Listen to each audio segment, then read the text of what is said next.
नमस्कार। राज English classes में आपका स्वागत है। चलिए आज हम चलते हैं वॉल्यूम 4 का क्वेश्चन जो फिलिंग द ब्लैंक्स है 1997 से लेकर 2020 तक जितना भी क्वेश्चन आया है सारा फिलिंग द ब्लैंक्स का करवाया है। सबसे पहले हम शुरू करते हैं एक से। पहला क्वेश्चन देखेंगे, the flash of the torch dash October. Expose मतलब होता है उजागर करना। एक्सपोज का अर्थ होता है उजागर करना। डिस्प्ले मतलब प्रदर्शित करना। डिस्प्ले मतलब प्रदर्शित करना। डिस्क्लोज भेद खोलना। डिस्क्लोज का अर्थ होता है भेद खोलना और रिवील मतलब प्रकट होना। रिवील प्रकट होना। एक बार और सुनते हैं। एक्सपोज मतलब होता है उजागर करना। डिस्प्ले मतलब प्रदर्शित करना। डिस्क्लोज मतलब भेद खोलना और रिवील मतलब प्रकट होना। तो अगर टॉर्च का हम फ्लैश जलाएंगे तो कोबरा को वो प्रकट करेगा, प्रकट होगा। इसलिए ऑप्शन नंबर होगा डी। नेक्स्ट क्वेश्चन देखते हैं, he himself a steep drink. यहाँ पे थोड़ा मिसप्रिंट है, इसको आप देखिएगा। स्टीप ड्रिंक होना चाहिए कि होगा he himself a steep drink before making his statement to the police officer।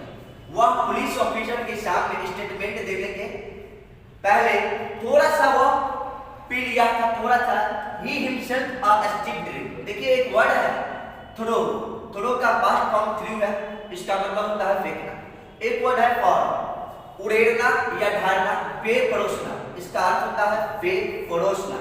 और फील्ड मतलब होता है भरना, फील्ड भरना। और सिप चूसना, सिप चूसना। तो यहाँ पर देखिए जब भी पेय पदार्थ का यूज हो, जूस का यूज हो या कोई भी पेय पदार्थ का यूज होगा तो यहाँ पर फॉर का प्रयोग करेंगे। क्या चीज का प्रयोग करेंगे? फॉर का प्रयोग करेंगे। एक बात और ध्यान में रखना है आपको कि फॉर के साथ POUR, फॉर के साथ प्रीपोजिशन का यूज करना होगा तो हमेशा इनटू का प्रयोग करेंगे। फॉर के साथ प्रीपोजिशन का यूज करना होगा तो हमेशा इनटू का यूज करेंगे। He poured himself a steep drink before making his statement to the police officer। Answer हो जाएगा फॉर। नेक्स्ट देखते हैं अगला question, It was his dash that led him to painting। उसका वह ही था, उसका क्या था जो उससे गरीब बना दिया। पेंड्री मतलब होता है गरीब, दरिद्र। अब कैसा? फ्लैबॉयंस मतलब होता है भड़कीला। फ्लैबॉयंस का अर्थ होता है भड़कीला। एरोगेंस उद्दंडता। एक्स्ट्रावेगेंस खर्चीला। और एबुलेंस उल्लास। उसका क्या था कि उसे गरीब बना दिया। इट वाज हिज क्या? तो यहाँ पर फ्लैबॉयंस भड़कीला होगा तो वह गरीब बनेगा, ये आंसर होने सकता है। एरोगेंस उद्दंडता होगा, उद्दंड होगा तो गरीब बनेगा, ये भी नहीं होगा। हाँ, आप अगर जरूरत से ज्यादा खर्च करते हैं तो आप गरीब ऐसे बनेंगे, इसलिए होगा एक्स्ट्रावेगेंस खर्चीला। ऑप्शन नंबर सी, एक्स्ट्रावेगेंस खर्चीला। ऑप्शन नंबर सी, आंसर होगा option number C. Next, Geeta was known to be so nobody interested any important work to her। इसीलिए कोई भी व्यक्ति उसे महत्वपूर्ण काम नहीं सौंपती थी। इंटरेस्टेड मतलब होता है सौंपना। अब कोई भी व्यक्ति उसे इम्पोर्टेंट महत्वपूर्ण कार्य नहीं सौंपता था तो Geeta was known to be, वो कैसी हो? सबसे पहले जोकर मतलब होता है मजाकिया। वर्कर कामगार। शौकर घिनौना। और सिद्धकर कामचोर। अगर कोई व्यक्ति कामचोर होता है तो उसे महत्वपूर्ण कार्य नहीं दिया जा सकता है।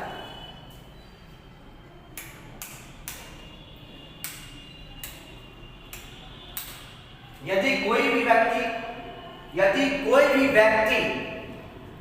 कामचोर होगा तो उसे महत्वपूर्ण काम कोई भी देने से हिचकिचाएगा, इसलिए ऑप्शन नंबर होगा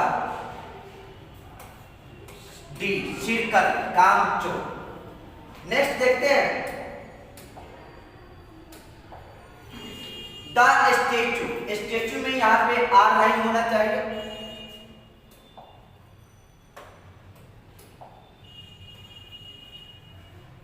स्टेचू द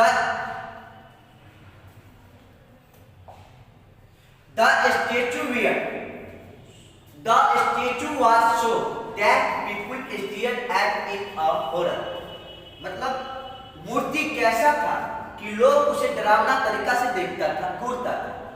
ग्रोटेस्क मतलब होता है, ग्रोटेस्क मतलब होता है भयानक, विचित्र, स्टूसाइड मतलब उत्तम, बीटिफिक मतलब होता है उत्तम, और कम्बरसम मतलब होता है कठिनाई।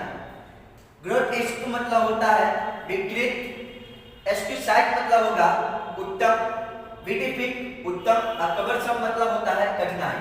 आंसर हो जाएगा ग्रोटेस्क। मतलब यदि कोई भी स्टेचू विकृत होगा तो लोग उसे भयावह तरीका से देखेगा। आंसर हो जाएगा grotesque. Next, he was cot red handed, वो रंगे हाथों पकड़ा गया, and could not the dash charges. देखिए जब कोई रंगे हाथों से पकड़ा जाता है और कुड नॉट द चार्जेस, और चार्जर लेने से वह कभी खंडन नहीं कर सका कि हम दोषी नहीं। आंसर होगा रिफ्यूट। रिफ्यूट का अर्थ होता है खंडन होना, रिफ्यूट का अर्थ होता है खंडन करना या खंडन होना। रिफ्यूट का अर्थ होगा खंडन करना, आंसर हो जाएगा रिफ्यूट। रिफ्यूट मतलब अस्वीकारना। रिवॉक मतलब होता है डांटना, रिव्यूक मतलब डांटना, और रिवॉक मतलब होता है उकसाना। एक बार और देखते हैं, रिफ्यूट खंडन करना, रिफ्यूज अस्वीकारना, रिव्यू डांटना, और revoke उकसाना। He was caught red-handed, वह रंगे हाथों पकड़ा गया और could not refute the charges, और चार्ज से वह खंडन नहीं कर सका। नेक्स्ट देखते हैं, unhappy about the treatment meted out to her, Shanti demanded justice. अब किसी का कोई भी ट्रीटमेंट हो, जैसा ट्रीटमेंट होना चाहिए वैसा नहीं हो पा रहा है तो वह नाखुश होगा, और नाखुश होकर डिमांड का न्याय का डिमांड करेगा। अब न्याय का मांग करेगा तो कैसे करेगा? एक वर्ड है sumptuously, मतलब शानदार तरीके से। sumptuously मतलब शानदार तरीके से, voraciously मतलब भुक्खड़ तरीके से, spasmodically मतलब होता है रुक रुक करके, और vociferously मतलब जोर जोर से, चिल्ला चिल्ला। तो कोई भी अगर आप ही हैं, आपके कोई हॉस्पिटल में भर्ती है और उसका सही से इलाज नहीं हो पा रहा है तो आप क्या करेंगे? जोर जोर से चिल्लाएंगे मुझे नया चाहिए। इसलिए होगा answer option number D, vociferation, option number D. Next चलते हैं, the police spread tear gas on the protesters. आप देखिए पुलिस स्प्रेड मतलब पुलिस आंसू गैस का छिड़काव किया, ऑन द प्रोटेस्टर्स मतलब विरोधियों पर। अब कैसे वह छिड़काव करेगा? इनडायरेक्टली, इनडायरेक्टली का मतलब होता है अप्रत्यक्ष रूप से। इंटेंसिवली, इंटेंसिवली का मतलब होता है गहरा रूप से। इंडिफरेंटली, इंडिफरेंटली का अर्थ होता है उदासीनता रूप से। और इनडिस्क्रिमिनेटली, इनडिस्क्रिमिनेटली का मतलब होता है अंधाधुंध। अगर मान लीजिए अभी किसान आंदोलन चल रहा है और किसान आंदोलन चल रहा है तो अगर पुलिस छिड़काव करेगा आंसू गैस का तो अंधाधुंध छिड़काव करेगा, इसलिए आंसर होगा इनडिस्क्रिमिनेटली, इनडिस्क्रिमिनेटली, ऑप्शन नंबर होगा डी।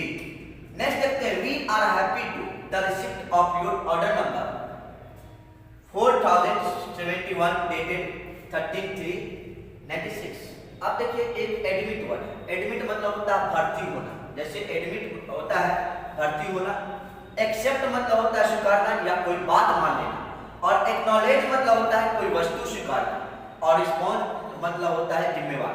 तो यहाँ पर रिसिप्ट दिया गया है इसलिए एक्नॉलेज यहाँ पर आंसर होगा एक्नॉलेज। एक बार और देखिए, एडमिट मतलब होता है भर्ती होना, एक्सेप्ट मतलब होता है स्वीकारना लेकिन कोई बात मानना, एक्नॉलेज मतलब होता है कोई वस्तु स्वीकारना, रिस्पॉन्ड मतलब होता है जिम्मेवार। इसलिए आंसर हो जाएगा एक्नॉलेज, क्योंकि यहाँ पे वस्तु की बात होती है। ऑल जॉब्स आर रिस्पेक्टेबल, सभी नौकरी सम्माननीय है।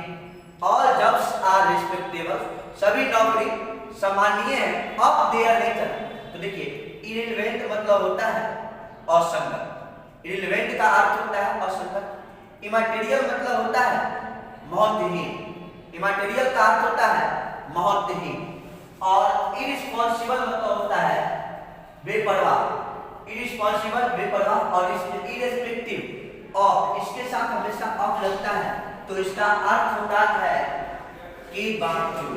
इरिस्पेक्टिव ऑफ के बावजूद। इरिस्पेक्टिव ऑफ के बावजूद। इरिस्पेक्टिव ऑफ इसका अर्थ होता है के बावजूद। इसलिए आप उनके नेचर के बावजूद सभी नौकरी सम्मानीय है। ऑप्शन नंबर होगा डी। Option number D. तो आज यही तक रह देते हैं। Next class next